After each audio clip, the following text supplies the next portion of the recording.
ഓപ്പർച്യൂണിറ്റികളിൽ, ലേഖനങ്ങളിൽ, epistles we can read that they sung from psalms. അവർ ആത്മീയ ഗീതങ്ങളുണ്ട്, അതല്ല സങ്കീർത്തനങ്ങൾ പാടി അവർ പ്രബോധിപ്പിച്ചതായിട്ട് നമ്മൾ വായിക്കുന്നത് കൊണ്ട് we give importance to psalm. മാത്രമല്ല സങ്കീർത്തനങ്ങൾ, നമ്മുടെ മശീക സങ്കീർത്തനങ്ങൾ ഒത്തിരി ഉണ്ട്, പുത്രനെ കുറിച്ച് വെളിപ്പെടുത്തുന്ന സങ്കീർത്തനങ്ങൾ. അങ്ങനെയെങ്കിൽ റീഡിംഗ് Psalm 104 നമ്മൾ റെസ്പോൺസീവ് ആയിട്ട് വായിച്ച് I will read the first verse, the next verse you will read responsibly, the last verses we'll sing together. അങ്ങനെ നമ്മൾ ചേർന്ന് പാടി ദൈവത്തെ സ്തുതിക്കാം. സ്തോത്രം ചെയ്യുന്നു. 104 Psalm 104. എൻ മനമേ യഹോവയെ വാഴ്ത്തുക, എന്റെ ദൈവമായ യഹോവേ, നീ ഏറ്റവും വലിയവൻ, മഹത്വവും തേജസ്സും നീ ധരിച്ചിരിക്കുന്നു.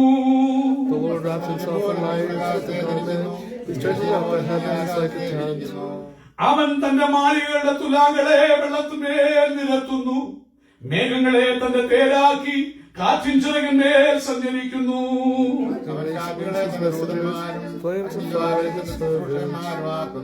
അവൻ ഭൂമിയെ അതൊരിക്കലും ഇളകിപ്പോകാതെ വണ്ണം അതിന്റെ അടിസ്ഥാനത്തിന്മേൽ സ്ഥാപിച്ചിരിക്കുന്നു.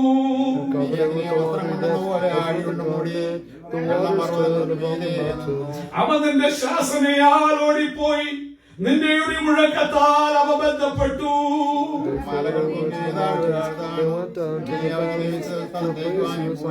ഭൂമിയെ മൂടുവാൻ മടങ്ങി വരാതിരിക്കേണ്ടതിന് നീ അവയ്ക്ക് കടന്നുകൂടാത്ത ഒരതിറിട്ടു.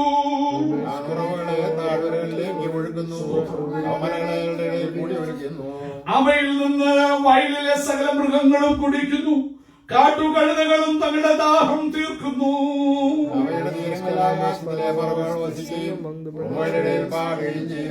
അവൻ തന്റെ മാളികകളിൽ നിന്ന് മലകളെ നനയ്ക്കുന്നു, ഭൂമിക്ക് നിന്റെ പ്രവൃത്തികളുടെ ബലത്താൽ തൃപ്തി വരുന്നു.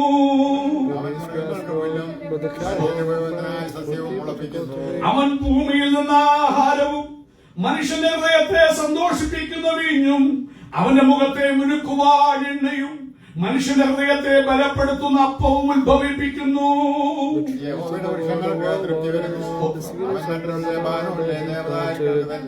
അവിടെ പക്ഷികൾ കൂടുണ്ടാക്കുന്നു, പെരുഞ്ഞാറയ്ക്ക് സരള വൃക്ഷങ്ങൾ പാർപ്പിടമാകുന്നു. അവൻ കാലനിർണയത്തിനായി ചന്ദ്രനെ നിയമിച്ചു, സൂര്യൻ തന്റെ അസ്തമാനത്തെ അറിയുന്നു.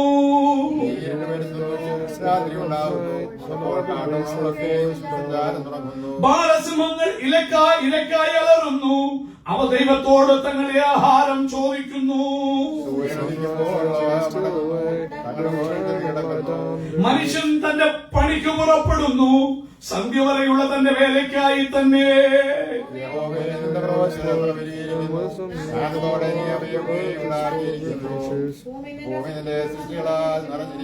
വലിപ്പവും വിസ്താരവുമുള്ള സമുദ്രം അതാ കിടക്കുന്നു, അതിൽ സഞ്ചരിക്കുന്ന ചെറുതും വലുതുമായ അസംഖ്യം ജന്തുക്കളുണ്ട്.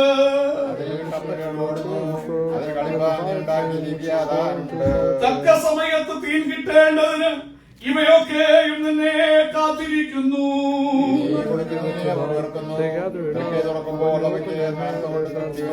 തിരുമുഖത്തെ മറയ്ക്കുമ്പോൾ അവ ഭ്രമിച്ചു പോകുന്നു, നീ അവയുടെ ശ്വാസം എടുക്കുമ്പോൾ അവ ചത്തുപൊടിയിലേക്ക് തിരികെ ചേരുന്നു.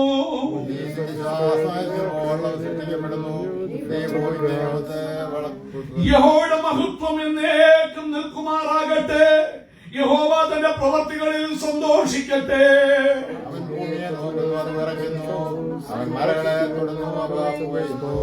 എന്റെ ആയുഷ്കാലത്തൊക്കെയും ഞാൻ യഹോവയ്ക്ക് പാടും, ഞാൻ ഉള്ളിടത്തോളം എന്റെ ദൈവത്തിന് കീർത്തനം പാടും. അടുത്ത വാക്യം നമുക്ക് ചേർന്ന് പാടി ദൈവത്തെ സ്തുതിക്കാം. പാപികൾ ഭൂമിയിൽ നിന്ന് മുടിഞ്ഞു പോകട്ടെ, ദുഷ്ടന്മാരില്ലാതെയാകട്ടെ. എൻ മനമേ യഹോവയെ വാഴ്ത്തുക, യഹോവയെ സ്തുതിപ്പീൻ. നമ്മുടെ വിശുദ്ധകരങ്ങളെ ഉയർത്തി കർത്താവിന് സ്തോത്രം ചെയ്യാം. Hallelujah, hallelujah, hallelujah. ഈ പ്രപഞ്ചത്തെ അത്ഭുതത്തോടെ നടത്തുന്ന ദൈവത്തെ കരമുയർത്തി സ്തുതിക്കാം. Hallelujah, hallelujah, hallelujah. As everybody is seated in the presence of the Lord with the prayerful attitude, എല്ലാവരും പ്രാർത്ഥനയോടെ ദൈവസന്നിധിയിരിക്കുമ്പോൾ ക്രിസ്ത്യൻ ബോർഡ് കടന്നു വന്ന് നമ്മോട് തനിക്ക് കൊടുത്ത വചനം, ദൈവത്തിന്റെ വചനം നമ്മോട് സംസാരിക്കുന്നതായിരിക്കും. എല്ലാവർക്കും പ്രാർത്ഥനയോടെ ദൈവസന്നിധിയിരിക്കാം. Praise the Lord. Greetings to you all in the precious name of our Lord and Savior Jesus Christ.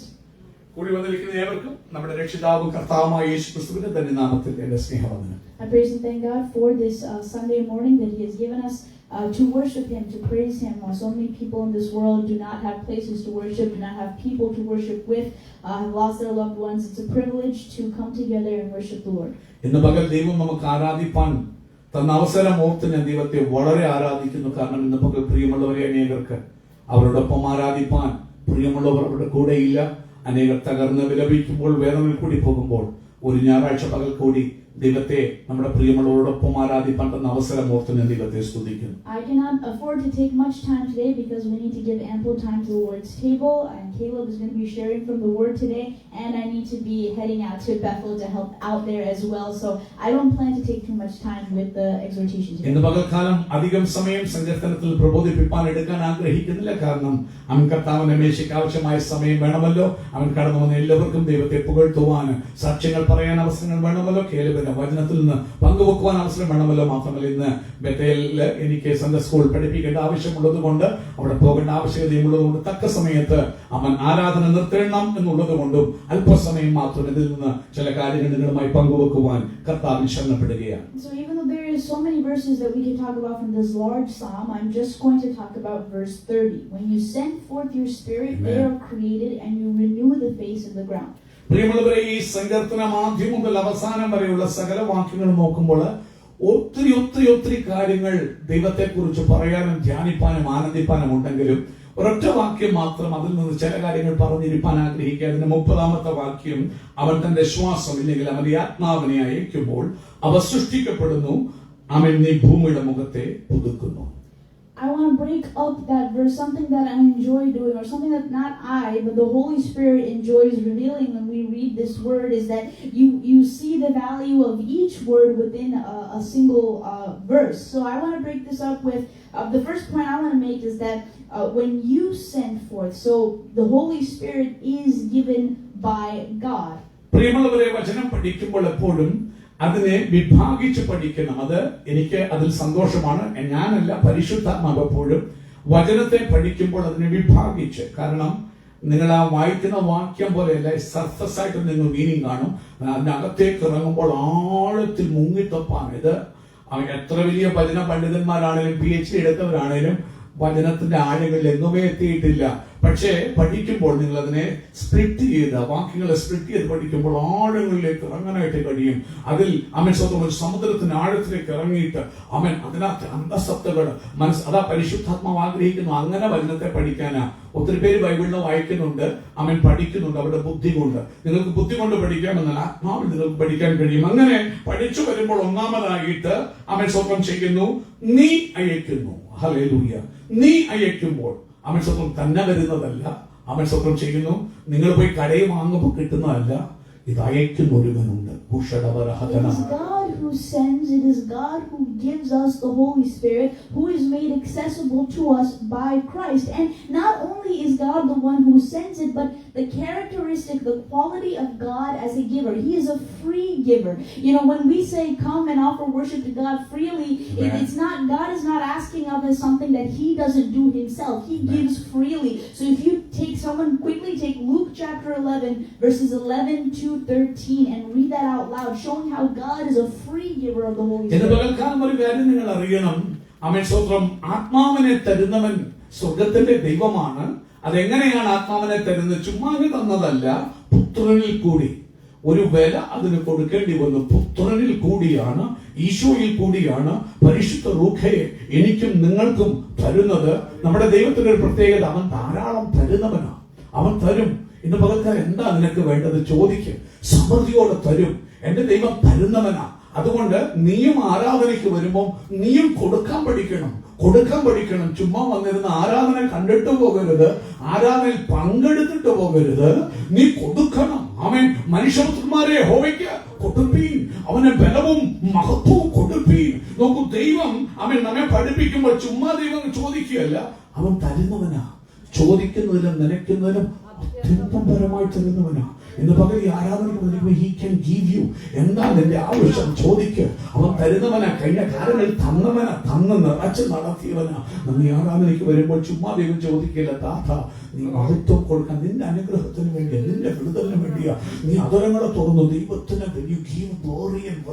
അതിനെ കുറിച്ച് ലൂക്കോസിന്റെ സുവിശേഷം 11-ാം അധ്യായത്തില് അവൻ 11 മുതൽ 13 വരെയുള്ള വാക്യങ്ങൾ വായിക്കുമ്പോൾ നമ്മളോട് കർത്താവ് പറയുന്ന ചില കാര്യങ്ങൾ മനസ്സിലാക്കാൻ കഴിയും. ലൂക്കോസ് 11 മുതൽ 13 വരെയുള്ള വാക്യങ്ങൾ എടുത്തവർക്ക് വായിക്കാമല്ലോ. ലൂക്കോസ് 11:11-13. അവൻ ഒരു സ്ഥലത്ത് പ്രാർത്ഥിച്ചുകൊണ്ടിരുന്നു. തീർന്ന ശേഷം ശിഷ്യന്മാരിൽ ഒരുത്തൻ അവനോട്, കർത്താവേ, യോഹന്നാൻ തന്റെ ശിഷ്യന്മാരെ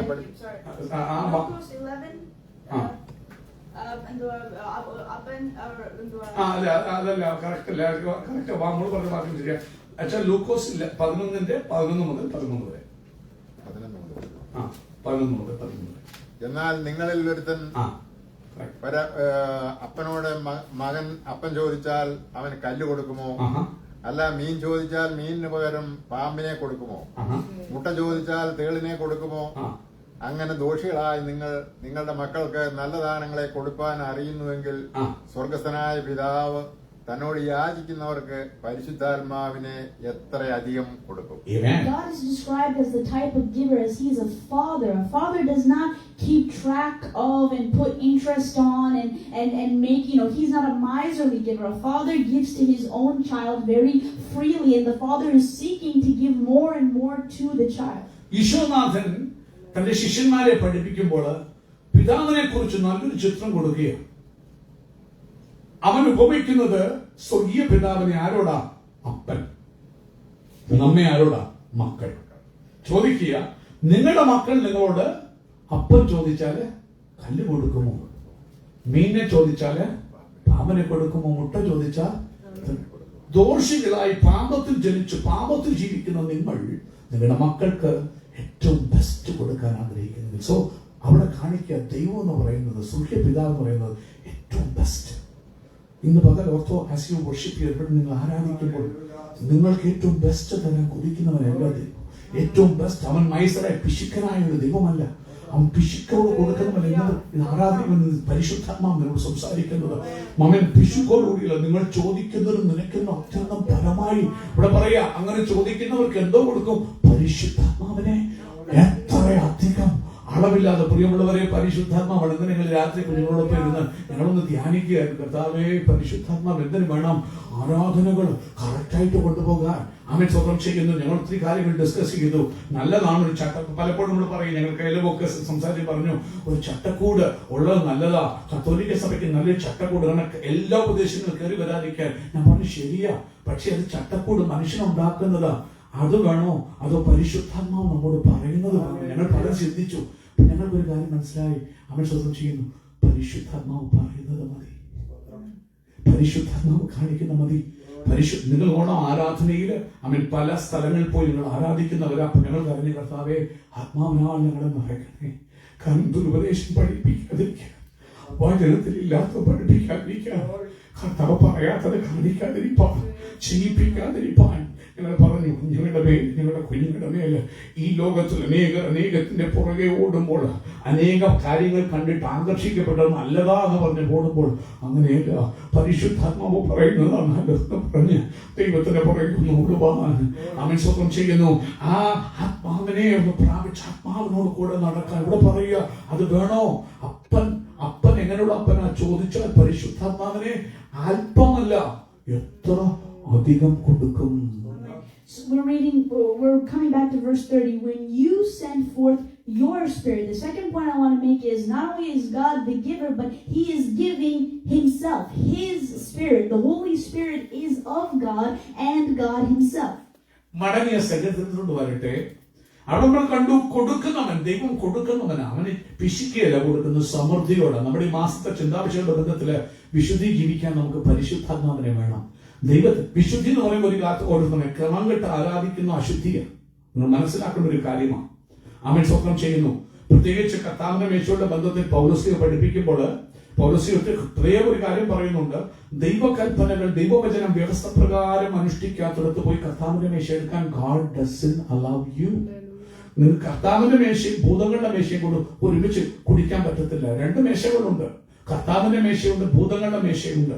കണ്ടാൽ പേരിൽ സെയിം ആണ്, പക്ഷെ ഉപദേശം മാറി പോകുമ്പോൾ വ്യത്യാസമായി പോയി. അതുകൊണ്ടാണ് നമ്മൾ പരിശുദ്ധാത്മാവിനെ ഒത്തിരി വേണമെന്ന് പറയുന്നത്. കർത്താവേ, എന്റെ ബുദ്ധി പോയി കണ്ടിടത്തെല്ലാം പോയി ആരാധിപ്പാൻ എനിക്കിടയാകല്ലേ. വിവേചനത്തിന്റെ ആത്മാവ്, ഡിസേണിംഗ് സ്പിരിറ്റ്, അതാ ഞങ്ങൾ കരഞ്ഞു കുഞ്ഞുങ്ങളുടെ മേലെ അടിയന്റെ മേലെ അയക്കണേ കർത്താവേ, ഡിസേണിംഗ് സ്പിരിറ്റ്. എന്തിനാ? ഞങ്ങൾക്ക് ആ പ്രാണപ്രിയനെ പ്രസാദിപ്പിക്കണം. ബ്രൈഡ് ഗ്രൂമിനെ പ്രസാദിപ്പിച്ചില്ലേ അവൻ സ്വന്തം ചെയ്യുന്നു. ബ്രൈഡ് ഗ്രൂം ഒരുക്കുന്ന ആ ഭവനത്തിൽ ചെല്ലാൻ പറ്റത്തില്ല. ബ്രൈഡ് ഗ്രൂമിന്റെ ആ സഭ, മണവാളന്റെ ആ സഭ, അത് അവൻ പെന്തക്കോസ്തുകാരുടെയോ കത്തോലിക്കരുടെയോ മർത്തോമക്കാരുടെയോ ഒന്നും അല്ല. അതെല്ലാം സംഘടനകളാണ്. യേശുവിന്റെ ആ സഭ. യേശു പറഞ്ഞു, പരിശുദ്ധാത്മാവിനെ അയച്ച് അവൻ വന്നാല് സകല സത്യത്തിലും നടത്തും, നിങ്ങൾക്ക് എല്ലാം ഉപദേശിച്ചു തരും. അവൻ എന്നോട് കേൾക്കുന്നത് നിങ്ങളോട് എന്ത് ചെയ്യും? എനിക്ക് എന്റെ യേശു പറയുന്നത് മതിയെന്നേ.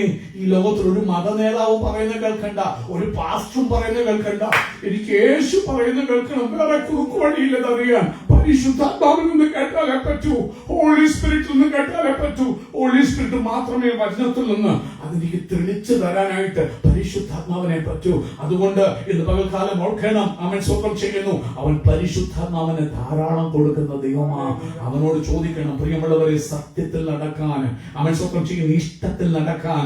പുറത്തൊത്തിരി പകിട്ട് കാണാം, അലങ്കാരങ്ങൾ കാണാം, ക്രമങ്ങൾ കാണാം. നോക്കുമ്പോ നല്ല എല്ലാം ഐക്യതയില പോകുന്നത്. അവൻ നല്ല മതിലുണ്ട്. അതൊന്നുമല്ല കർത്താവ് നോക്കുന്നത്. ചിലപ്പോൾ കർത്താവ് വരുമ്പോൾ അവരെ എടുക്കത്തില്ല. കർത്താവിന്റെ ഇഷ്ടത്തിൽ നടക്കാത്ത ഒരുത്തനെയും യേശു കൊണ്ടുപോകത്തില്ല. അവന്റെ സഭയിൽ അംഗമല്ലാത്ത അവൻ സ്വന്തം ഒരുത്തനെയും കൊണ്ടുപോകത്തില്ല. അങ്ങനെയാണ് ഇന്ന് പകൽക്കാലം പരിശുദ്ധാത്മാവ് ഒത്തിരി ആവശ്യമാണ് അവന്റെ ഇഷ്ടം ചെയ്ത് ജീവിക്കാൻ. I don't have time to make you read these references, and so we're only talking about one verse, and yet time is flying by. But 1 Corinthians chapter 2 verse 10 to 12 and Psalm 19 verse 12. 1 Corinthians 2 verse 10 to 12 and Psalm 19 verse 12. എന്റെ മുമ്പിൽ സമയം ഒട്ടുമില്ല. ഒറ്റ വാക്യം മാത്രം നിന്നാൽ മണിക്കൂറുകൾ എടുക്കാൻ പറ്റും. അവൻ പെട്ടെന്ന് നിങ്ങളൊന്ന് വായിക്കണേ. 1 കൊരിന്ത്യർ ലേഖനം ചാപ്റ്റർ 2 അധ്യായം അതിന്റെ 10 മുതൽ 12 വരെയുള്ള വാക്യങ്ങൾ ഒന്ന് വായിച്ചാട്ട് ആദ്യം. These are the things God has revealed to us by His Spirit. The Spirit searches all things, even the deep things of God. For who knows a person's thoughts except their own spirit within them? In the same way, no one knows the thoughts of God except the Spirit of God. നിങ്ങൾ ശ്രദ്ധിച്ചു കേൾക്കണമേ. അവൻ നമുക്കോ ദൈവം തന്റെ ആത്മാവിനാൽ വെളിപ്പെടുത്തിയിരിക്കുന്നു. എന്ത്? ബൈബിളിലെ സത്യങ്ങൾ വെളിപ്പെടുത്തുന്ന ഒരു PhD കാരനല്ല, ഒരൊറ്റ പാസ്റ്ററുമല്ല. ആത്മാവിനാൽ അത് വെളിപ്പെടണം. പരിശുദ്ധാത്മാവിനാൽ അത് വെളിപ്പെടണം. ഇവിടെ പൗലോസ് പറയുക, നമുക്കോ ദൈവം തന്റെ ആത്മാവിനാൽ വെളിപ്പെടുത്തിയിരിക്കുന്നു. ആത്മാവ് സകലത്തെയും ദൈവത്തിന്റെ ആഴങ്ങളെയും അറിയുന്നു. ദൈവത്തിന്റെ ഹൃദയത്തിന്റെ ആഴങ്ങളിലെ ചിന്തകൾ അനുസരിച്ച് നമ്മൾ നടന്നാലേ പറ്റും. അടുത്തത് 11. മനുഷ്യനുള്ളതും അവനിലെ മനുഷ്യാത്മാവല്ലാതെ മനുഷ്യരിൽ ആരറിയും?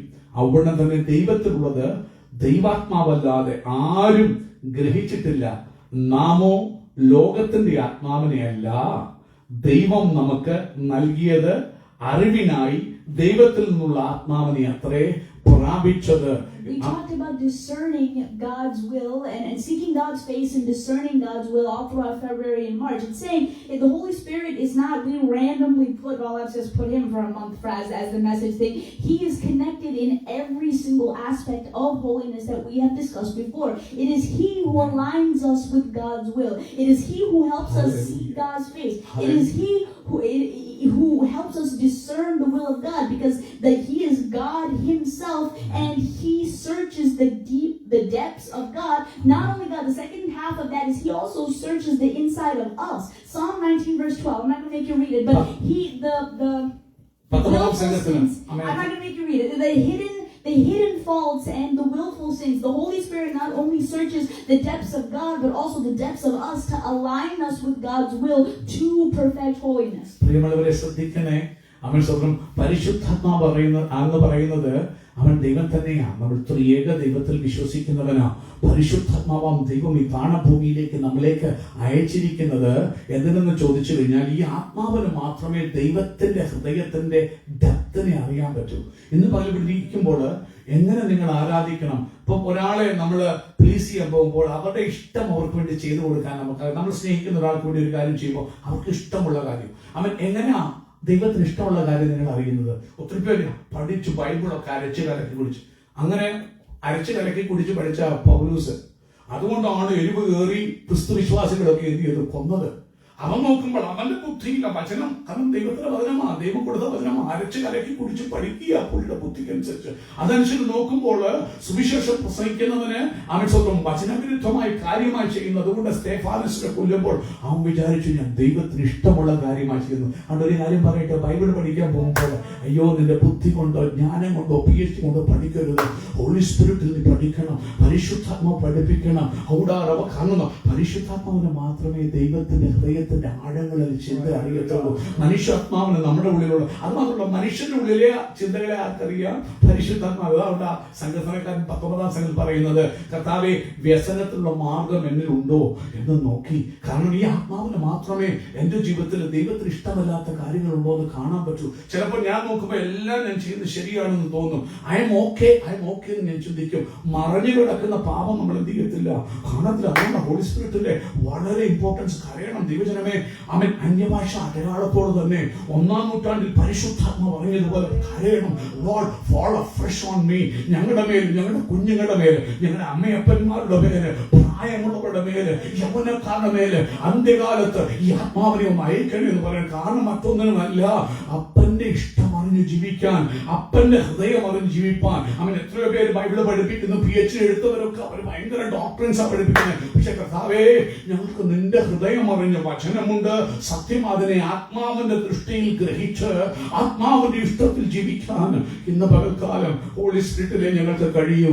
അതുകൊണ്ട് വചനത്താലാണ് വെളിപ്പെടുത്തുന്നത്. ദൈവത്തിന്റെ ആഴങ്ങളെ അറിയുന്നത് ആത്മാവിനെ ഉള്ളൂ. മാത്രമല്ല യേശു പറഞ്ഞു, അവൻ വന്നാല് സ്വന്തത്തിൽ നിന്നും എടുത്ത് എന്ത് ചെയ്യത്തില്ല, പറയത്തില്ല. അവൻ എന്നോട് കേട്ടത് മാത്രമേ എന്ത് ചെയ്യത്തുള്ളൂ, പരിശുദ്ധ. കാരണം ആ മണവാളന്റെ ഇഷ്ടം ചെയ്തില്ലെങ്കിൽ മണവറെ കേറ്റുവോ? ഇല്ല. അതുകൊണ്ട് ഹോളി സ്പിരിറ്റ് ആവശ്യം. ചുമ്മാ നിന്റെ ഐഡിയയിലും ബുദ്ധിയിലും നീ നോക്കുമ്പോൾ, നീ നിന്റെ കണ്ണാടിയിൽ നോക്കുമ്പോൾ യു ഗുഡാന്ന് തോന്നും, നീ ചെയ്യുന്നതിലും ശരിയാന്ന് തോന്നുന്നു. പരിശുദ്ധാത്മാവ് നോക്കുമ്പോൾ കുറവ് കാണും. അതുകൊണ്ട് പറയണം, കർത്താവേ, ഈ ആരാധനയ്ക്ക് വരുമ്പോൾ നിന്റെ ആത്മശക്തി എന്റെ മേൽ പോറൗട്ട് ചെയ്യ്. നിന്റെ ആത്മാവിനെ അയക്കുമ്പോൾ പുതിയത് സൃഷ്ടിക്കപ്പെടും. കാണാത്തത് കാണാൻ തക്കവണ്ണം കണ്ണിന് ദൃഷ്ടി പ്രകാശം ലഭിക്കും. എന്റെ ഉൾക്കണ്ണുകൾ തുറക്കപ്പെടും. ഹല്ലേലൂയ. അവൻ ദൈവത്തിന്റെ വഴികളെ കാണാൻ കണ്ണുകൾ തുറക്കപ്പെടും. അതുകൊണ്ട് ഫെബ്രുവരിയിലും മാർച്ചിലും പരിശുദ്ധാത്മാവ് പറഞ്ഞു, ദൈവമുഖം കാണണം, എന്നാലേ വിശുദ്ധി നടക്കാൻ പറ്റൂ, കുറവ് തിരിച്ചറിയാൻ പറ്റൂ.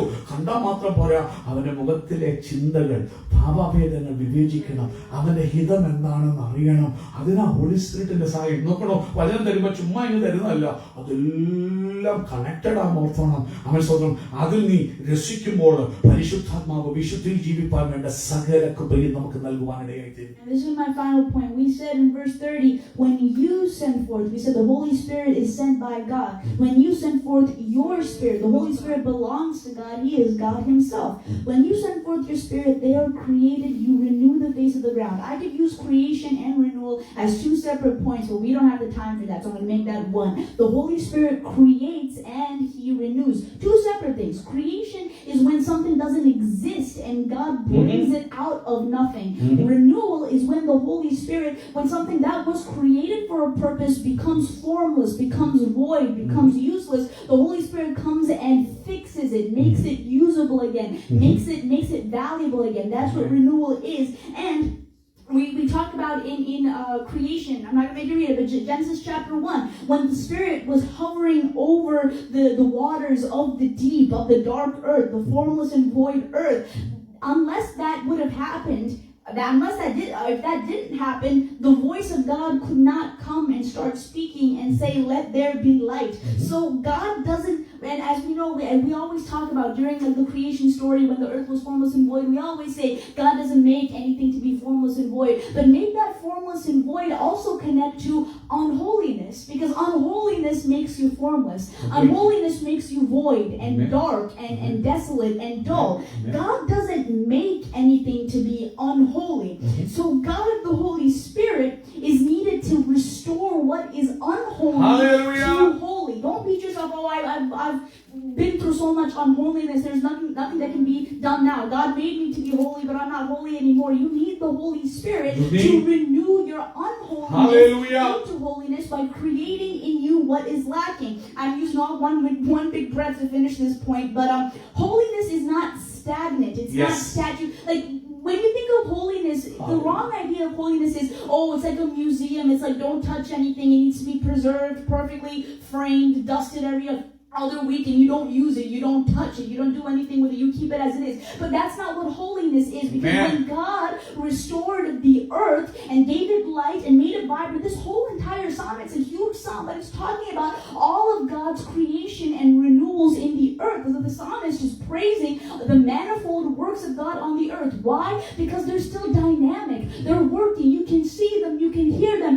you can enjoy them, you can see how beautiful they are. That is what holiness is. In your formlessness and void, God restores you to no longer stay stagnant and perfect and no, I can't touch any, or no, nothing can touch me or I'm going to break. You are dynamic. Not only do you harbor life, you bring life to things. Things grow in you. That is what holiness looks like when the Holy Spirit renews you. അമേൻ. പ്രിയമുള്ളവരെ, അവൻ ഞാൻ ആ വാക്യം ഒന്ന് വായിച്ചിട്ട് എന്റെ വാക്കുകളെ ചുരുക്കട്ടെ. അവൻ അവിടെ പറയാം, തന്റെ ആത്മാവിനെ അയക്കുമ്പോൾ, അവൻ തന്റെ ശ്വാസത്തെ അയക്കുമ്പോൾ, തന്റെ ബ്രത്തിനെ അയക്കുമ്പോൾ അവ ക്രിയേറ്റഡ് ആകുന്നു. എന്നിട്ട് അവൻ ഭൂമിയുടെ മുഖത്തെ റിന്യൂ ചെയ്യുന്നു. നോക്കൂ, അവൻ എനിക്ക് സൃഷ്ടിപ്പിനെ കുറിച്ചും അവൻ സംസാരിക്കണമെന്നുണ്ടായിരുന്നു. ഉൽപ്പത്തി പുസ്തകത്തിൽ കാണാൻ കഴിയും, വായിപ്പിക്കാൻ സമയമില്ല. എന്നാൽ സൃഷ്ടിപ്പിനെ തന്നെ നോക്കുമ്പോൾ രണ്ടായി കാണാൻ, ഒന്ന് സൃഷ്ടിപ്പ് എന്ന് പറയുമ്പോൾ ഒന്നുമില്ലായ്മയിൽ നിന്ന് സകലത്തെ ഉള്ളതുപോലെ ഉളവാക്കുന്ന അവസ്ഥ സൃഷ്ടിപ്പ്. എന്നാൽ നമ്മൾ ഉൽപ്പത്തി കാണുമ്പോൾ സൃഷ്ടിപ്പ് മാത്രമല്ല, ആദ്യത്തെ വാക്യത്തിൽ തന്നെ കാണുന്നത് സൃഷ്ടിച്ചു, എന്നാൽ അത് പാഴും ശൂന്യവുമായി തീർന്നു, അതിനെ വീണ്ടും പുതുക്കി. ഈ രണ്ട് ഘടകങ്ങൾ അവിടെ നിങ്ങൾക്ക് കാണാൻ കഴിയും. അവൻ സ്വന്തം ചെയ്യുന്നു. കാരണം യെശയ്യാപ്രവചനം പറയുന്നു, ദൈവം ഒന്നും പാഴും ശൂന്യവുമായി നിർമ്മിക്കത്തില്ല. ഭൂമിയെ ഉണ്ടാക്കിയത് വാസത്തിനും പാർപ്പിനുമാണ്, ഹാബിറ്റേഷനും വേണ്ടിയാണ് അവൻ ഭൂമിയെ ഉണ്ടാക്കിയത്. എന്നാൽ അതെങ്ങനെ അവൻ പാഴും ശൂന്യവുമായി? ബൈബിൾ അതിന് ഉത്തരം തരുന്നു. ഈശോനാഥൻ പറഞ്ഞു, അറുക്കാനും മുടിക്കാനും മോഷ്ടിക്കാനും അല്ലാതെ കള്ളൻ വരുന്നില്ല. Thief comes to steal, kill and destroy. ആ കള്ളൻ എന്ന് പറയുന്നത് the evil one, the devil. അവൻ കടന്നു വരുന്നത് അവൻ തകർക്കാൻ, എന്തെങ്കിലും ദൈവത്തിന്റെ പ്രവൃത്തി ഉണ്ടെങ്കിൽ അതിനെ മുടിക്കാൻ, കുടുംബങ്ങളാണെങ്കിൽ അതിനെ മുടിച്ചു കളയാൻ, വ്യക്തികൾ യവനക്കാർ കുഞ്ഞുങ്ങളാണെങ്കിൽ ജനിച്ച് ദൈവം ഒന്നും പാപത്തിൽ ഉണ്ടാക്കുന്നില്ല, വോയിഡായിട്ട് ഉണ്ടാക്കുന്നില്ല, എല്ലാം പെർഫെക്റ്റ് വില്ലിലും ക്രിയേറ്റിവിറ്റിയുടെ കൂടെ അദ്ദേഹം ഉണ്ടാക്കുന്നത്. എന്നാൽ ദൈവം പെർഫെക്റ്റ് ആയിട്ട് ഉണ്ടാക്കിയതിനെ ഇംപെർഫെക്റ്റ് ആകാൻ വ്യാപരിക്കുന്ന ഒരു പവർ, അന്ധകാരം, അത് നമ്മുടെ ആത്മീയ ജീവിതത്തിലാണെങ്കിലും സ്പിരിച്വൽ ലൈഫിലാണെങ്കിലും യവനക്കാല ജീവിതത്തിലെ കുടുംബങ്ങളിലെ സഭകളെ ഒരുമിച്ച് കൂട്ടുന്നു, ദൈവനാമം മുഖത്തുവെച്ച് അതിനെ തകർക്കാൻ വ്യാപരിക്കുന്ന ഒരു അന്ധകാരം. പറയട്ടെ, ശത്രുവായ പിശാച് അവൻ എല്ലാത്തെയും പിച്ച് ചീന്താൻ തകർക്കാൻ വേണ്ടി വ്യാപരിക്കുമ്പോൾ അവിടെ അവൻ സ്വന്തം ബൈബിൾ പറയുന്നു, ആഴത്തിന്മേല് അവൻ സ്വന്തം ഇരുളുണ്ടായിരുന്നു. ഇരുള് വ്യാപരിപ്പിക്കുന്നു. ദൈവത്തിൽ ബൈബിൾ പഠിപ്പിക്കുന്നു, അവൻ there is no darkness in God. ദൈവത്തിൽ എന്തോ ഇല്ല, ഇരുളില്ല. ഡാർക്ക്നെസ് കൊണ്ടുവരുന്നവൻ ആരെന്നറിയാമോ? പിശാച്. ഹല്ലേലൂയ. ഓർക്കണം, അപ്പോൾ ദൈവം ഒരിക്കലും അവൻ ഇരുളല്ല, അവൻ സ്വന്തം ചെയ്യുന്നു, അവൻ വെളിച്ചമാണ്, അവൻ ഇരുട്ടൊട്ടും തന്നെ ഇല്ല. പക്ഷെ ഇവിടെ ആഴത്തിന്മേൽ ഇരുളുണ്ടായിരുന്നു, വെള്ളമുണ്ടായിരുന്നു. പക്ഷെ വെള്ളം ഉണ്ടായിട്ട് കാര്യമില്ല. നിന്റെ ജീവിതത്തിൽ ഡാർക്ക്നെസ് പിശാച് കൊണ്ട് വ്യാപരിപ്പിക്കുമ്പോൾ വാട്ടർ കാണിക്കുന്ന വെള്ളം എന്ന് പറയുന്ന വചനത്തെ കാണിക്കുന്നു. You know lot of word, no use. ഒരു പ്രയോജനമില്ല, ഒരു ക്രിയേഷനും ഇല്ല. Water is there but darkness is covering it. അവൻ ഇരുട്ടതിന്മേൽ മൂടിയിരിക്കുക.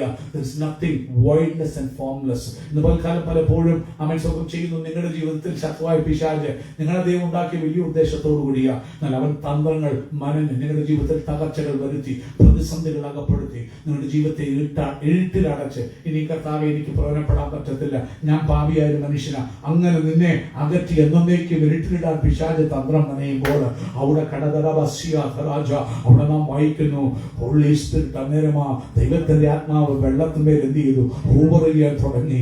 ഇന്ന് പകൽ ആരാധനയിൽ ആ പരിശുദ്ധാത്മാവ് നമ്മുടെ മേൽ ഒന്ന് ചലിക്കട്ടെ. അവൻ നമ്മുടെ പ്രിയമുള്ളവരുടെ മേൽ ചലിക്കട്ടെ. ഇന്ന് ആരാധനയ്ക്ക് കടന്നു വരാൻ കഴിയാത്ത ഭവനങ്ങളായിരിക്കുന്ന മേൽ അതൊന്ന് ഹൂവർ ചെയ്യട്ടെ. ശൂന്യതകൾ മാറ്റുന്ന, അന്ധകാരം മാറ്റുന്ന, തകർച്ചകൾ മാറ്റുന്ന, വോയിഡ്നെസ് മാറ്റുന്ന ഹോളി സ്പിരിറ്റ് ഒന്ന് ചലിക്കട്ടെ. ഓ ഹോളി സ്പിരിറ്റ് അയക്കുന്നത് ദൈവമാണ്. അവന്റെ ആത്മാവാണ് അത്. അവൻ ദൈവം തന്നെയാണ്. അവൻ പരിശുദ്ധാത്മാവിനെ വ്യത്യസ്തമായി കാണണ്ട. അവൻ അവൻ ദൈവം ആത്മാവാകുന്നു എന്ന് വചനം നമ്മെ പഠിപ്പിക്കുന്നു. ആ പവറാകുന്ന ആത്മാവ് അവ ഹൂവർ ചെയ്യുമ്പോൾ ഇന്ന് പകൽ ഈ ആരാധനയിൽ ഞങ്ങളുടെ വചനം കേൾക്കുന്ന, ഈ ശബ്ദം കേൾക്കുന്ന, പരിശുദ്ധാത്മാവിന്റെ വചനം കേൾക്കുന്ന ആരെങ്കിലും അന്ധകാരത്തിനുള്ളിലാണെങ്കിൽ, തകർച്ചക്കുള്ളിലാണെങ്കിൽ ഇന്ന് പകൽ ആ പരിശുദ്ധാത്മാവ് നിന്റെ മേലൊന്ന് ഹൂവർ ചെയ്യട്ടെ. ആ പരിശുദ്ധാത്മാവൊന്ന് ചലിക്കട്ടെ. പരിശുദ്ധാത്മാവൊന്ന് മന്ദമായി നിന്റെ മേലൊന്ന് ചലിക്കട്ടെ. ആ ഡാർക്ക്നെസ് യേശുവിന്റെ നാമത്തില്, ആ അന്ധകാരം യേശുവിന്റെ നാമത്തില്, ആ തകർച്ചകൾ യേശുവിന്റെ നാമത്തില് ഇന്ന് പകൽക്കാലം വിട്ടുമാറട്ടെ. ആ പരിശുദ്ധാത്മാവ് ചലിച്ചപ്പോ പറയാ അവൻ there comes voice. വചനം വരിക, വചനം വരിക, വചനം ആക്ടിവേറ്റഡ് ആകുക, വചനം ആക്ടിവേറ്റഡ് ആകുക. Let there be light. വെളിച്ചം. നമ്മൾ വിചാരിക്കുകയോ ചില ഈ നിങ്ങൾ സ്കൂളിലൊക്കെ പോകുമ്പോൾ എനിക്കറിയാം, ഇവിടെ പണ്ട് ചൊവ്വാഴ്ച പ്രാർത്ഥന വന്നൊരു കുഞ്ഞ് അവൻ സ്വന്തം ചെയ്യുന്നു. ടെമ്പിളിൽ യൂണിവേഴ്സിറ്റി പോയ ശേഷം അവൻ സ്വന്തം പറ്റിയത് അവിടെ ചില സൈക്കോളജി ക്ലാസ് ഒക്കെ എടുത്തപ്പോൾ അവിടെ വന്ന പ്രൊഫസർ പഠിപ്പിച്ചു, oh Bible is all fake and it's not doesn't make sense. അപ്പുള്ളിക്കാരൻ പറഞ്ഞതിന്റെ കാര്യം അവരെ ആർഗ്യൂ ചെയ്ത് ഇതാണ്, നമുക്ക് വെളിച്ചം ഉണ്ടാകട്ടെ എന്ന് ഒന്നാമത്തെ പ്രാവശ്യം പറഞ്ഞു, പക്ഷെ സൂര്യനെ ഉണ്ടാക്കിയത് ദിവസങ്ങൾ കഴിഞ്ഞ. അന്നേരം ഇവർക്ക് ഈ ഭജനം അറിയാൻ വയ്യാത്തതുകൊണ്ടാ. ശരിയാണല്ലോ, പിന്നെ എങ്ങനെ പകലും വെളിച്ചം ഉണ്ടാകുന്നേ? അറിവില്ലായ്മ കൊണ്ടാ. നമ്മുടെ സ്വത്തിന് ഞങ്ങൾക്ക് സമയമില്ല അതിനെ വിവരിക്കാൻ വേണ്ടി. നമുക്ക് വെളിച്ചത്തിന് സൂര്യൻ ചന്ദ്രന് വേണ്ട, നീ അത് ഗ്രഹിക്കണം. ദൈവം വെളിച്ചം, ശുദ്ധപരവൽക്കരണക വെളിച്ചം ദൈവത്തിൽ നിന്ന് വരുന്നതാ. ആമേൻ. സ്വന്തം നമ്മൾ പലപ്പോഴും നമ്മുടെ ബുദ്ധി, അവരുടെ ഈ ബുദ്ധി കൊണ്ട് ബൈബിൾ പഠിക്കാൻ പോയാൽ യു വിൽ നീ തെറ്റിപ്പോകും. കാരണം നിന്റെ അറിവനുസരിച്ച് നീ ചിന്തിക്കുന്നുള്ളൂ. ഇത് കണ്ണുകൊണ്ട് രാത്രി ഇറങ്ങുമ്പോൾ വെളിയിൽ എത്ര ലൈറ്റ് നമ്മൾ കാണാൻ കഴിയും. ഇൻഫ്രാറെഡ് ലൈറ്റ് എന്ന് പറയുന്നത് you cannot even see with your eyes. ഇന്ന് നിങ്ങൾക്ക് ക്യാമറ ഒക്കെ ഉള്ളവരാണെങ്കിൽ കാണാം, നോ ലൈറ്റ് എമിഷൻ ഒന്നുമില്ല. നിങ്ങൾ നോക്കിക്കഴിഞ്ഞാൽ കാണാം, നിങ്ങളുടെ ക്യാമറയിൽ വീഡിയോ ക്യാമറ നോക്കാം, അങ്ങനത്തെ ക്യാമറ ഇങ്ങോട്ട് അടിക്കുന്നു. പക്ഷെ ആ നൈറ്റ് വിഷൻ നോക്കുമ്പോൾ ഭയങ്കര വെട്ടം അതിൽ നിന്ന് വരുന്നത് കാണാം. If you go and look at it. കാരണം ഇൻഫ്രാറെഡ് ലൈറ്റ് നമ്മുടെ കണ്ണുകൾക്ക് കാണാൻ പറ്റത്തില്ല. ലൈറ്റ് വെളിച്ചം എന്ന് പറയുന്നത് നിങ്ങളുടെ അറിവിനേക്കാൾ വലുതാ വെളിച്ചം. വെളിച്ചം ഉണ്ടാകട്ടെ എന്ന് പറയുമ്പോൾ ഇത് പകൽക്കാലം പകലും രാത്രി ഉണ്ടാകും, സൂര്യചന്ദ്രനുണ്ട്. പക്ഷെ പിന്നീട് ടൈം ക്രിയേറ്റ് ചെയ്യാനായിട്ട് സൂര്യചന്ദ്രൻ വന്നതേ ഉള്ളൂ. ഉദാഹരണത്തിന് ഇന്ന് AD BC എന്ന് പറയുന്ന കാലത്തിൽ കലണ്ടർ ഒന്നും ഉണ്ടായിരുന്നില്ല. പിന്നീടാണ് കലണ്ടർ. പക്ഷെ we can measure it back. പുറമോട്ട് മെഷർ ചെയ്യാന്ന് പറഞ്ഞ പോലെ അത് കാര്യമുള്ളൂ. അവൻ പകൽക്കാലം ഓർക്കണം, വെളിച്ചം പരിശുദ്ധാത്മ വന്നപ്പോൾ വെളിച്ചമുണ്ടായി, സൃഷ്ടിപ്പുണ്ടായി, ശൂന്യതകൾ മാറി. പിന്നെ ദൈവം ഉണ്ടാക്കിയത് അമേശ്വരം എല്ലാം ഹോളിയായി. പിന്നെ അത് അനങ്ങല്ലേ തുടരല്ലേ, അങ്ങനല്ല. ഡൈനാമിക്കാ ദൈവത്തിന്റെ സൃഷ്ടിപ്പ് എന്ന് പറയുന്നത്. അതുകൊണ്ട് യേശുവിനെ നോക്കിയാൽ മതി. പാപമില്ലാത്തവൻ, അവൻ അശുദ്ധിയുമില്ലാത്തവൻ, അവൻ കടന്നു വന്നപ്പോൾ ഈശോ അപ്പോഴും ഡൈനാമിക് ആയിരുന്നു. അവന് അവൻ ഹോളിയ, എന്നെ ആരും തുടർന്ന് പറഞ്ഞ് ഒരു രൂപക്കൂട്ടി കയറി ഇരുന്നിട്ടില്ല. ഇന്ന് അനേകം യേശുവിനെ രൂപക്കൂട്ടിക്ക് എത്തിയിട്ടില്ല. യേശു അങ്ങനെ ആയിരുന്നില്ല. അവൻ പുറത്തേക്ക് ഇറങ്ങും. അവൻ പുറത്തു പോയി പാപികളോടുകൂടി, ചുങ്കക്കാരോടുകൂടി അവൻ എന്ത് ചെയ്യും? ഇടപെടും. അവരോടുകൂടെ ചേർന്ന് നിൽക്കും, അവരോടുകൂടി കഴിക്കും, അവരോടുകൂടി കുടിക്കും. അവൻ ഡൈനാമിക്കാ. ഇന്ന് പകൽക്കാലം വിശുദ്ധി എന്ന് പറയുന്നത് നിങ്ങളുടെ ബുദ്ധിയിലാണ്. നിങ്ങൾ കംപ്ലീറ്റ് തെറ്റിപ്പോകും. നിങ്ങളുടെ വിചാരിച്ചാൽ തൊടത്തില്ല, ഞാൻ അവരോട് സംസാരിക്കത്തില്ല, ഞാൻ സെപ്പറേറ്റ് വിട്ടു, ഞാൻ ബാക്ക്ഗ്രൗണ്ട് വിട്ടു. അങ്ങനെ അല്ലെന്നേ. എന്റെ ദൈവത്തിന്റെ വിശുദ്ധി, എന്റെ ദൈവത്തിന്റെ ഹോളിനെസ് എന്ന് പറയുന്നത് ഡൈനാമിക്കാ. അവൻ എല്ലാവരോടും അവൻ ഡീൽ ചെയ്യും. അവൻ ഈശോ. അതുകൊണ്ടാ ഈ ജീസസിനെ അക്സെപ്റ്റ് ചെയ്യാൻ പറ്റാത്ത യഹൂദന്മാർക്ക്. അവർ നോക്കുമ്പോൾ ചുങ്കക്കാരോട് പാപികൾ, അവരെ നിങ്ങൾ വിലക്കി, പാപികളുടെ കൂട്ടത്തിലാണ് ചുങ്കക്കാർ എന്ത് ചെയ്യുന്നു. അപ്പോൾ അവരുമായിട്ട് ഒന്നും ഉണ്ടാകും. പക്ഷെ എന്റെ യേശു അവരോടുകൂടെ തിന്നുന്നു, കുടിക്കുന്നു. അവർ ചോദ്യം ചെയ്തു, എന്താ നിന്റെ ഗുരു തന്നെ ചെയ്യുന്നത്? വചനം അറിയത്തില്ലയോ? ഇന്ന് പകൽക്കാലം വിശുദ്ധി ഞാൻ നിങ്ങൾ മനസ്സിലാക്കുന്ന പോലെയല്ല. അവന്റെ ഇഷ്ടത്തിൽ വിശുദ്ധി വന്നു കഴിഞ്ഞാൽ ഞാൻ പിന്നെ അനേക വിശ്വാസികളും പെന്തക്കോസ്തുകാരും ഞാൻ അങ്ങനെ എടുത്തു പറയുന്നത് തെറ്റാണ്, അങ്ങനെ പറയില്ല. അവൻ വിശുദ്ധിയിലേക്ക് വന്നു, രക്ഷിക്കപ്പെട്ട് സ്നാനപ്പെട്ട് ഒരു കൂട്ടത്തിൽ വന്നാൽ പിന്നെ പെന്തക്കോസ്തുകാരാണ് ചിന്തിക്കുക. അങ്ങനെ പെന്തക്കോസ്തുകാർ ദൈവസഭയുടെ വിശ്വാസം അത് ഒന്ന് രക്ഷിക്കപ്പെടണം. മാനസാന്തരപ്പെടണം ആദ്യം. എന്നിട്ട് യേശുവിനെ രക്ഷകനായി സ്വീകരിക്കണം. 2, നീ സ്നാനമേറ്റ് യേശുവിനോട് ചേരണം. അത് അവനെ ഡെത്തിനോടും ബുറിയലിനോടും ഐഡന്റിഫൈ ചെയ്യുക. അവൻ നീ ഒരു പുതിയ സൃഷ്ടിയായി തീരുന്ന ഒരു അവസ്ഥയാണത്. അവൻ നീ ജനിക്കുക ക്രിസ്തുവിൽ. അടുത്തത് കാത്തിരുന്ന് കർത്താവിന്റെ ആത്മാവിനെ പ്രാപിക്കണം, വിശുദ്ധിയിൽ ജീവിക്കണം, കൂട്ടായ്മ ആചരിക്കണം, പ്രാർത്ഥന കഴിച്ചു പോരണം. ഇതൊക്കെ ഉപദേശമാണ്. ഓർത്തോണം. ഹല്ലേലൂയ. ഇന്ന് പകൽക്കാൻ അത് ഒരു സംഘടനയുടെ അല്ല, യേശുവിന്റെ സഭയുടെ ഉപദേശമാണ്. അതിലേക്ക് വരാനാണ് ദൈവം വിളിക്കുന്നത്. എന്നാൽ ചിലർ ഈ കൃപയിലേക്ക് വന്ന് കഴിയുമ്പോൾ ഞങ്ങൾ ആരാണ്ടും വിശുദ്ധരാന്ന് വെച്ചിരുന്നു. അങ്ങനെ ആകരുത്. നിന്നെ രൂപക്കൂട്ടിൽ ഇരുത്താനല്ല വിശുദ്ധിയിലേക്ക് വരുത്തി. എനിക്കെന്നും അറിയാം, ബാംഗ്ലൂരിൽ ഞങ്ങളെ സ്നേഹിക്കുന്ന തമ്പാച്ചാനുണ്ടായിരുന്നു. വിശ്വാസം നമ്മൾ ഒത്തിരി ഓടുന്ന ഒത്തിരി പേര് ഈ പ്രശ്നങ്ങൾ പോകുമ്പോൾ ബാംഗ്ലൂരിൽ പോകുന്നുണ്ട്. ഹിന്ദു മാർഗത്തിൽ നിന്ന് ഒത്തിരി പേര് വിശ്വാസത്തിലേക്ക് വരാനിടയായ സമയങ്ങളാണ്. ഒത്തിരി ആക്റ്റീവായി പ്രവർത്തിച്ച മനുഷ്യൻ. എന്നാൽ അദ്ദേഹം പിന്നീട് അവൻ ഒരു പാപോപദേശം എന്ന് പറഞ്ഞ അദ്ദേഹത്തിന്റെ ഒരു കൂട്ടത്തിൽ ചേർന്നിട്ട് അവരില്ലേ അവൻ പാപിലോടൊന്നും മിണ്ടത്തില്ല. അവസാനം വന്നിട്ട് വിശുദ്ധിയും കൂടിയിട്ട് അവർ പ്രാർത്ഥിക്കത്ത പോലും ഇല്ല. കാരണം എന്തോ സംശയമുള്ളത് കൊണ്ടല്ലേ പ്രാർത്ഥിക്കുന്നത്. അങ്ങനെയായി കൾട്ട് രൂപപ്പെടും. തൽക്കാലം വചനത്തിനനുസരിച്ചാണെന്നുണ്ടെങ്കിൽ യു വിൽ എറർ, നീ തെറ്റിപ്പോകും. അവൻ മടങ്ങി വരട്ടെ. വിശുദ്ധിയിൽ ജീവിപ്പാൻ പരിശുദ്ധാത്മാവ് വരുമ്പോൾ നിന്നെ ഡൈനാമിക് ആക്കി തീർക്കും. ദൈവത്തിന്റെ കയ്യിൽ ഇണങ്ങിയ ആയുധമാകും. നീ എല്ലാ തുറകളിലും ദൈവം ആഗ്രഹിക്കുന്ന ഇടങ്ങളിൽ നിന്റെ ഇഷ്ടത്തിനല്ല പോകുന്നത്, ദൈവം അയക്കുന്നിടത്ത്. നോക്കൂ, അവൻ ശമരിയിൽ ഭയങ്കര വേല നടക്കുക. പക്ഷെ പരിശുദ്ധാത്മാവ് പറയാം, എങ്ങോട്ട് പോകും പറയാം, ഗെസയ്ക്കുള്ള ആളില്ലാത്ത സ്ഥലത്ത്. അപ്പോൾ ഒത്തിരി വിശ്വാസികൾ ഉണ്ടായെന്ന് വരത്തില്ല. പക്ഷെ ഒരുത്തൻ നീ ചെല്ലുമ്പോൾ ഒരുത്തൻ നിന്റെ സാക്ഷ്യം കേട്ട് നിന്റെ വചനം കേട്ട് കർത്താവിന്റെ ഒരൊറ്റൊരു വ്യക്തിയായിരിക്കാം. ദൈവം തന്നെ ആൾക്കൂട്ടത്തിലേക്ക് അവിടെ ഭയങ്കര മിറക്കള് ഹീലിംഗ് സ്നാനങ്ങൾ നടക്കുക. 1000 10,000 രക്ഷപ്പെടുക. യെരുശലേമിൽ നിന്ന് അപ്പോസ്തലന്മാർ വന്ന് കാണുക ശുശ്രൂഷ. പക്ഷെ ഗോ ടു ഗസയ്ക്കുള്ള നിർജ്ജന പ്രദേശത്ത് പോകാം. കാലം പ്രിയമുള്ളവരെ, we want a dynamic Christian life. ഒരു ഡൈനാമിക് ക്രിസ്തീയ ജീവിതത്തിന് വേണ്ടി പരിശുദ്ധാത്മാവിന്റെ സഹായം തേടാം. അവൻ തന്റെ ആത്മാവിനെ അയക്കുമ്പോൾ നമ്മൾ കുറവുള്ളതൊക്കെ വിശുദ്ധി ജീവിക്കാൻ ഇന്ന് നിനക്ക് സ്ട്രഗിൾ ആണെങ്കിൽ, നീ എല്ലാം ആഗ്രഹമാണ് ചെയ്യരുത്, പാപം. പക്ഷെ നീ വീണ് പോകുന്ന ഒരു വ്യക്തിയാണെങ്കിൽ കർത്താവ് നിന്റെ മേലെ അവൻ സ്വയം സെൽഫ് കൺട്രോൾ തരും. പാപം മുമ്പിൽ വരുമ്പോൾ അതിനോട് നോ എന്ന് പറയാൻ നിന്റെ ഉള്ളിൽ കൃപ സൃഷ്ടിക്കും, നിന്റെ ഉള്ളിൽ അധികാരം സൃഷ്ടിക്കും. ഇന്ന് പകൽക്കാലം വചനം കേൾക്കുന്ന ആരെങ്കിലും ഫേസ്ബുക്കിൽ വഴി കേൾക്കുന്നെങ്കിൽ ഉറവായിട്ടുള്ളത് സൃഷ്ടിക്കും. എന്തിനാ അവൻ സ്വന്തം ചെയ്യുന്നത്? നിന്റെ മുഖത്തെ ഈ ഭൂമിയെ പുതുക്കുന്ന ദൈവം നിന്നെ പുതുക്കാൻ. അതുകൊണ്ട് ഇന്ന് പകൽ ഈ വചനത്തിൽ ഏൽപ്പിച്ചു കൊടുക്കാം. ഈ വചനങ്ങൾ ആദ്യമായി കത്താൻ മനസ്സിലായിട്ട് കരമടിച്ച് കത്താൻ ശ്രദ്ധിച്ചാട്ടെ. Hallelujah, hallelujah.